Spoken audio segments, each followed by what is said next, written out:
the last thing on a lot of people's lists. It shouldn't be, because it's very important and it's vital for the growth of your business and to help drive profitable action once people find you, but it's usually the last thing on people's lists. So set aside the time.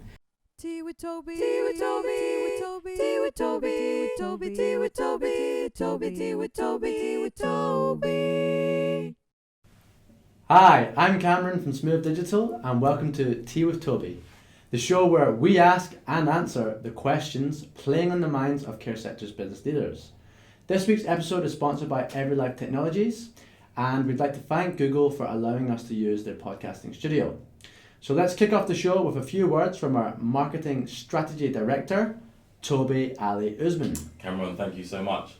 So for those of you that are new to the show, a little bit about us. So we're Smooth Digital, and our aim is to help home care businesses and care home businesses maximise their ability to provide the very best care in their communities. Now, we understand there's a number of challenges that you face as care business leaders, so we want this to be the place where you could put the kettle on, sit back and enjoy a growth-focused conversation and hopefully take away something tangible to implement into your business. And on that note, I would like to introduce our guests, Alfie Jones and Heather Murray. Welcome to the show, guys. Welcome. Lovely to be here. Thanks very much. So yeah, before we get into the meat of the podcast, can I ask you guys just to introduce yourselves very quickly and let us know what your area of expertise is in the care sector? Okay, so my name is Alfie Jones. I am the Director of Kahoot Marketing, and our specialism is care, content and SEO. And this is Heather Murray, who's our Head of Care Content. Mm-hmm. Yeah. Brilliant. So let's start from the top. You mentioned the word called SEO, or abbreviation, if you like. There are a number of people who think they know what it means, and there's some who have absolutely no clue. And there's some who are experts. But for everyone out there, can you just simplify in the simplest way, what is SEO? So at its most basic, SEO is search engine optimization. It's getting to the top of Google, basically. It's getting seen. So when somebody searches, for example, puts anything into Google, puts in any keywords, if you want to appear higher up, search engine optimization is what you will do in order to appear number one, number two, number three, try and get on the first page. That's what it is. That's the basic argument. I mean, I know there's probably a much more advanced one, but what I usually say as well is it's manipulating the front and back of your site to appear higher in the search rankings. As simple as that. Yeah. Anything to add? There's three parts really, and without going into too much detail about it, there is the on-site optimization, which is the content that appears on the website, which you'll find when you look on Google and you go to somebody's website. There's the off-site optimization, which is all the stuff that happens on other people's site, linking back to your site. So things like backlinks. It's PR related. It's getting other people to reference you and getting links from things like forums and registries. And then the final part is the technical SEO, which is all the stuff that happens behind your website, the architecture of the website, the user experience. Basically, your website has to work well and Google has to think it works well, and that's the technical side of it, and the boxes you tick to get Google to think you work well. And it's worth mentioning that what we do in terms of SEO and what we're here to talk about today is mainly the on-site optimization, which is the content and copy that goes on the website, on your web pages, on your blogs, and on your social media, which is kind of off-site, but it's. Yeah. So let's go into that. So what is... Why don't we just clarify exactly what we do, because people are probably thinking, well, you both got marketing in your name, you both are on Google, you do the same thing, what are we doing? So Tobi, why don't you clarify what is PPC, pay-per-click? Alright, so in the simplest form, pay-per-click is tagging up a number of keywords, so care homes in a particular area, and then paying per click to appear at the top. So you probably see in the search results 4 ads at the very top. They're done through PPC, which is something called pay-per-click or paid ads. So it's completely separate, but as a care business, we always say you need both. Yeah. So let's go into what you just touched on in terms of content and your core expertise. So What is content and why is it important for care businesses? So content is pretty much anything that you've got online. So it could be on your website, it could be on, as Alfie said, on your social media pages. It's anything, sort of any information that you're producing. It could be in word form or visual form. It could be videos, it could be graphics. It's everything that you're putting out there to sort of educate people about what you do and to sell your service. Basically, that is how I describe content. And for care companies, that's, you know, it's critical. It's, you know, we were talking about this before, weren't we? It's not an option anymore. You must have content. Content is king. Yeah. And it's what families will use to decide. They'll research maybe 5 or 10 bits of content before they it's, make I mean, a decision. finding a care company is a really high involvement decision, isn't it? It's not something you do lightly. So I think, people do a lot of research into it. They're going to spend a lot of time reading up. They'll type a question into Google and they'll want to see an answer. So, you know, whoever's answering that question the best is going to get probably their most attention at first. So Fantastic. it's really important to be there. Let's lead on from there. So let's say someone does do a search, and then let's say someone says, care homes versus living care. And there's going to be a number of listings, and if someone clicks through, it happens to be a care company who answers that question, and it's actually called a blog. That part of their section is called a blog. So that's one example of blogs that people can use and think about in terms of the care sector. Have you got any other examples of blogs that people can create for the care sector? Oh, there's so many. So think about all the different types of conditions. So you've got to think about every stage of the journey as well. So it's not just people who are sitting there ready to choose a care home. These might be people who just want information about a specific condition. So this is a really good opportunity for you to build credibility and authority with these people. So say your dad is showing the first signs of dementia, for example. It'd be really good if you could establish authority by writing a really good guide to how to recognise the first symptoms, for example, or how to put things in place in the home for the early stages of dementia that might help that person along. There's lots of stuff that you can establish very early on in the journey just to make them aware of you, so the awareness part. And then you can go further on, so the consideration part, the interest and consideration, you can look into more why should they choose you above other care agencies as well. So you can go a little bit more into detail about who you are, you know, so conditions, and then a bit more about you and what you offer. Maybe you specialise in respite care, for example, so you can go really into depth about that, and what sort of thing they can expect from care as well is a really good thing. A lot of people wouldn't know what carer does, you know. So quite a lot of popular blogs are sort of, you know, a day in the life of a living carer. What are their daily tasks? Brilliant. That was going to be my next question. What about from the recruitment aspect? That sort of blog topic would work for both. But from a recruitment aspect, you can let people know what to expect from the job. You know, you can be really transparent how much you're going to get paid, benefits, all that sort of stuff. You know, it's a really, really good way of recruiting carers. Definitely, and we've seen that a number of the clients we work with, they're actually targeting people who are in different professions. So someone who's currently working in Aldi, for example, and they've seen an ad to become a carer, and they think, okay, I didn't really know I could become a carer. I thought I had to get a degree or whatever it is. That's it, They can use a blog to actually learn about the day in the life, as you mentioned. So they can really put themselves in that position and go, okay, so that's what it would look like to me. It's really interesting in the context of this conversation around the 1 million plus shortage of carers in the UK. And that work pool is the same work pool as people working in Burger King, or it's a big work pool, and there's no reason why you shouldn't be able to recruit people. But people are looking for information if they just got the seeds of an idea. And it's not competitive either. So if you're putting blogs about working as a carer and your competitors are putting out blogs working for a carer, all that's doing is promoting the idea of working as a carer. So the more content, the better. It's not a race and a one-upmanship.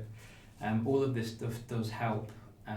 So if you're giving information about why being a carer is a valuable profession, why it's enjoyable, you know, content, especially with social media, photos of people having a good time, team photos, people testimonials, how rewarding it can be to be a carer and work in that industry, then that, if you and your competitors are doing that, there's plenty of workers within that jobs market And all that does is really raise people's awareness and raise the profile of the care industry. So, Excellent. Yeah. So let's say from this discussion so far, we've convinced someone that, okay, you want to start getting into content.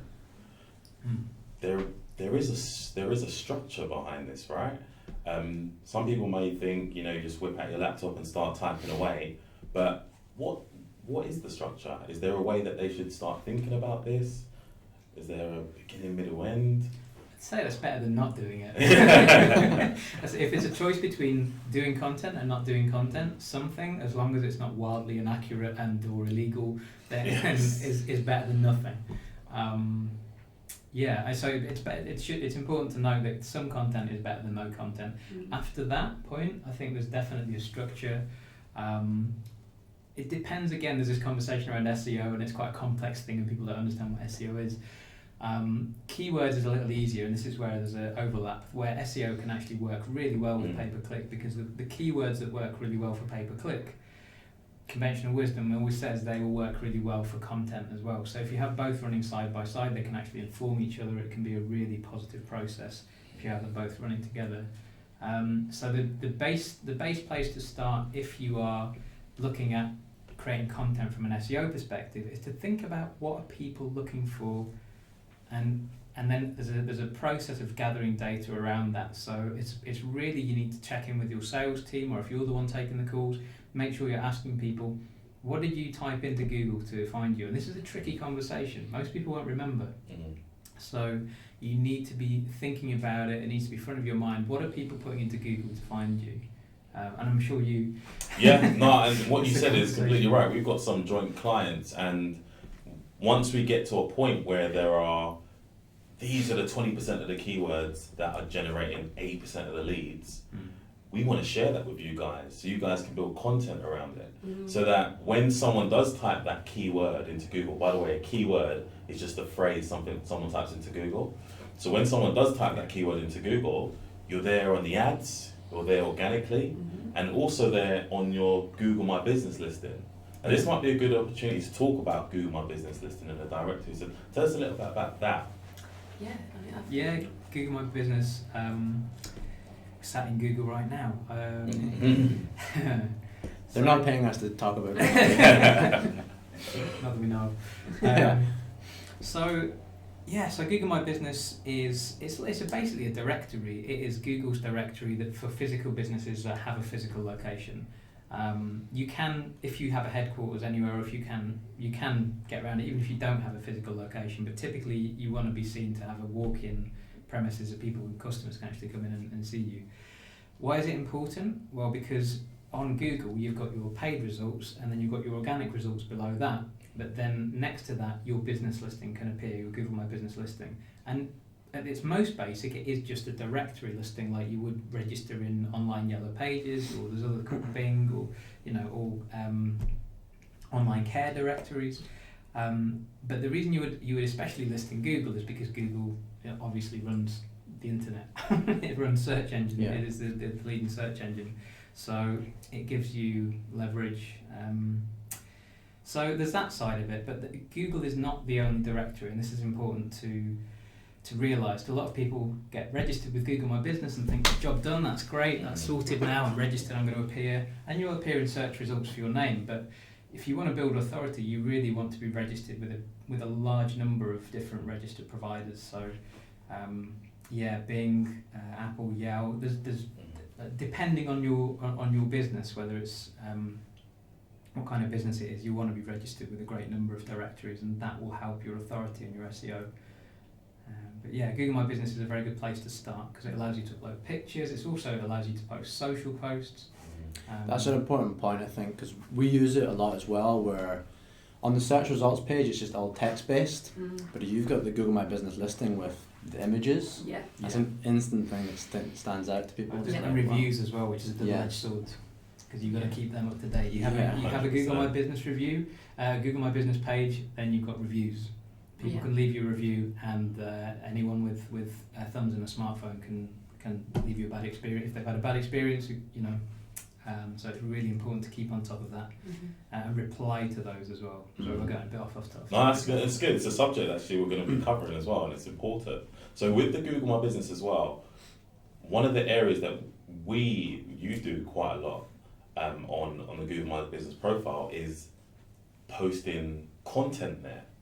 So the content that you create, you can actually post it on the Google My Business as well. Yeah.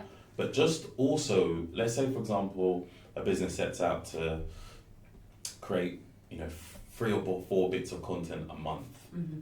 Once they've created that, what's the best way that they can promote it and get in front of the eyeballs? So I think, yes, social posts as well. So having active, for some of our clients, so we'll produce a blog. So it'll be on that section of their website. That's where it's first put. Yeah.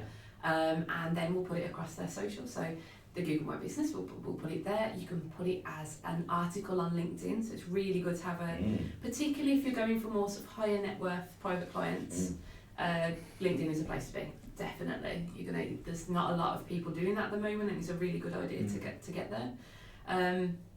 Facebook as well, so you can write these short social posts and link back to your blog. So that works as both it works as a backlink, doesn't it? It's a Facebook. Yeah, it's effectively about it. I mean, the SEO benefits of it are limited and difficult to claim because Google isn't 100% transparent about how SEO works. It is, and it changes all the time. But basically, the first place you want it is on your website because that's going to have the greatest SEO benefit.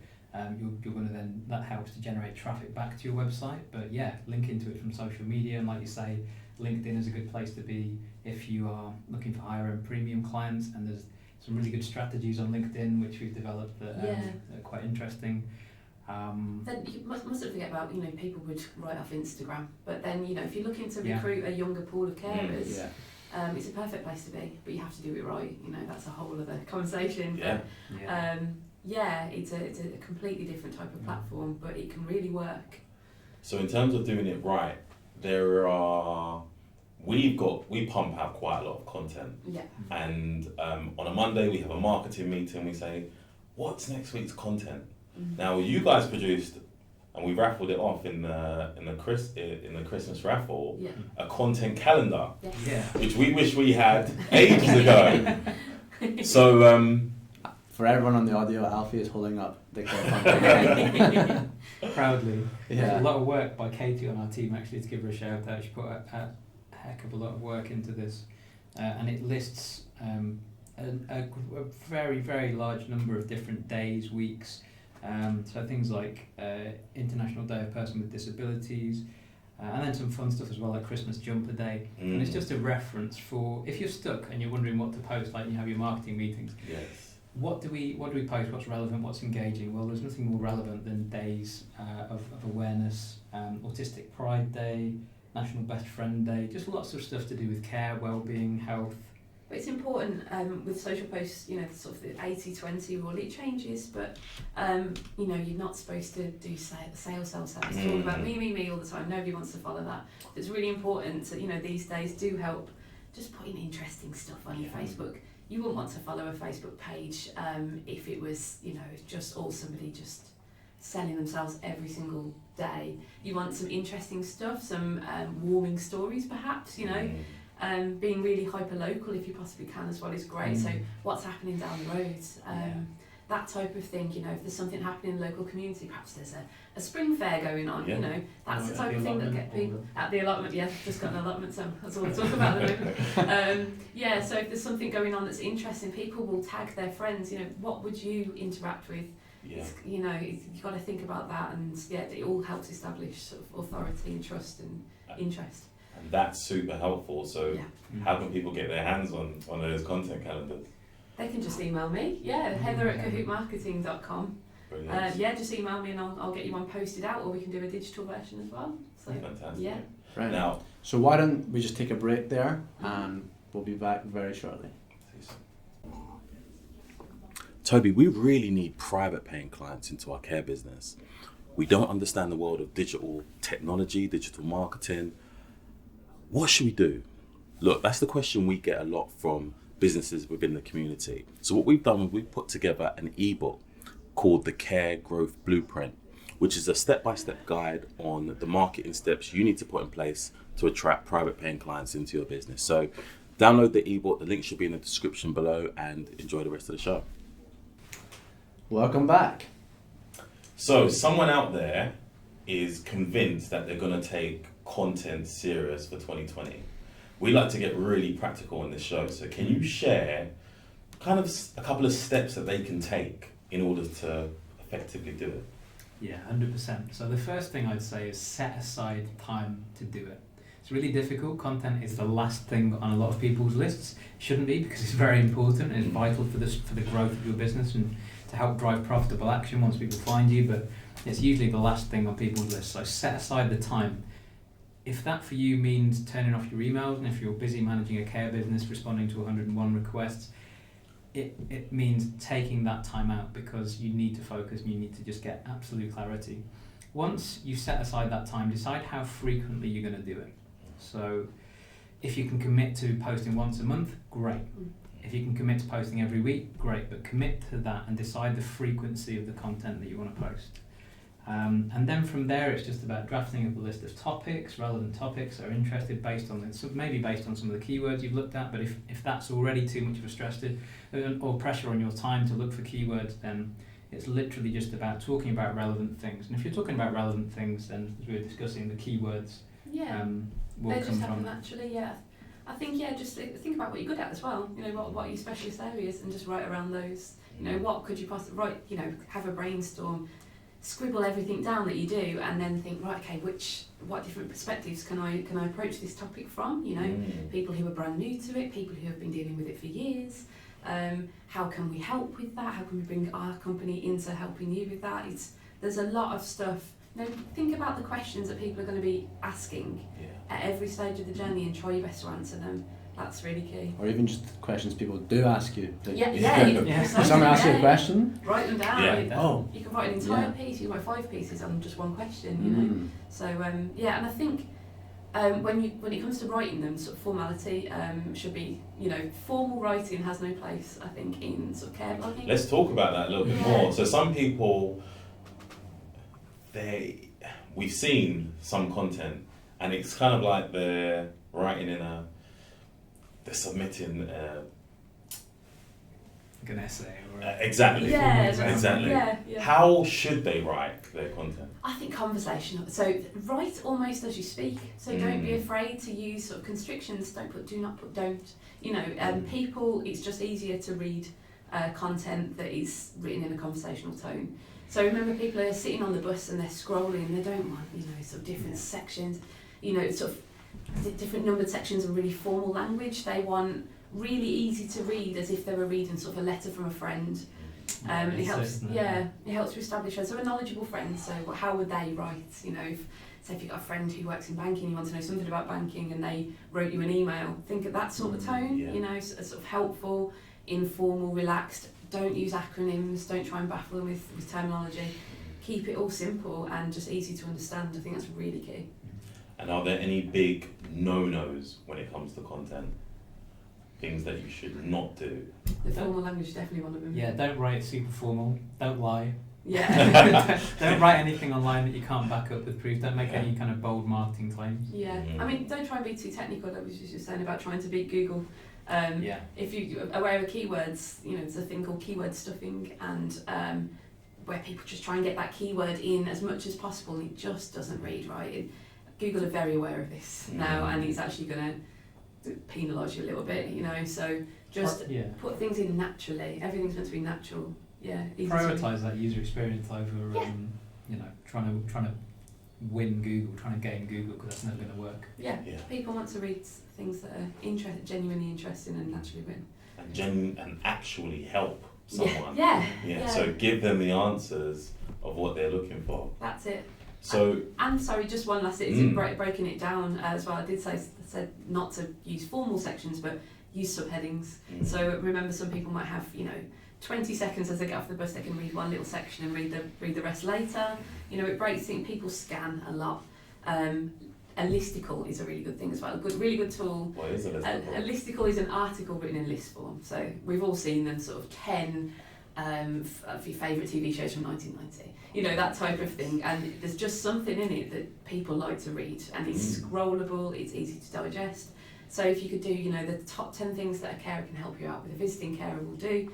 If you can make it into this listicle form, it's been proven time and time again to really appeal to readers. So that's something I'd definitely include. You mentioned just naturally scrolling. So Yeah. we're obviously talking about people on the mobile. Yeah. Is there anything that you're recommending that they maybe do for that sort of medium, or is it just whatever you do on mobile is fine for desktop as well? What do you think, Sure. Alfie? Oh well, you've got to think that people on a mobile, they're not your only focus. So you're not their only focus. So they're going to be, like you say, on a bus, or they're going to be travelling, or they might be watching TV, scrolling through. I think it all comes down to what's engaging, what's the right information, what's the right content. You should consider things like pictures, and you can consider things like what appears above the fold. But I'd say broadly that content that is good for mobile is good for desktop, as long as it's well, there's another conversation about websites and responsive. Don't want to go too much into that because it's a completely different thing. But Just I don't know, for really. anyone listening as well, the fold is before you start scrolling. Yeah, so what appears straight away Yeah. is what loads in the first few seconds, because otherwise you lost them. It's like Yeah. they didn't do that thing where there's like 8 seconds you've got to engage people. Grab It's probably someone's less attention. than that. Yeah. Yeah. We're so we want everything immediately now. So 100%. it doesn't load in 4 seconds and tell you everything that you want to know roughly in the first 4 seconds. They're gone. They'll bounce to another website. So. So this was a very top level helicopter view of content. There might be some more advanced people who want to ask you guys some questions, or some people who are intrigued and want to sort of learn a little bit more. Where's the best place that they can reach out to you? So yeah, probably me. It's probably the first point of call again. Yeah, heather@cahootmarketing.com. I'm on LinkedIn. Yeah, you can find me pretty much everywhere. Sure. So Yeah. thanks very much for coming, guys. Yeah, it's been lovely. Thank you. We'll put all your contact information in the show notes and a link to where you can message you about the care content Yes, calendar. Definitely yeah. get one of them. It'll really, really help you. Yeah. And thanks everyone for watching, listening, whatever you're doing. And we'll see you in the next Tea with Tobi. See you next week.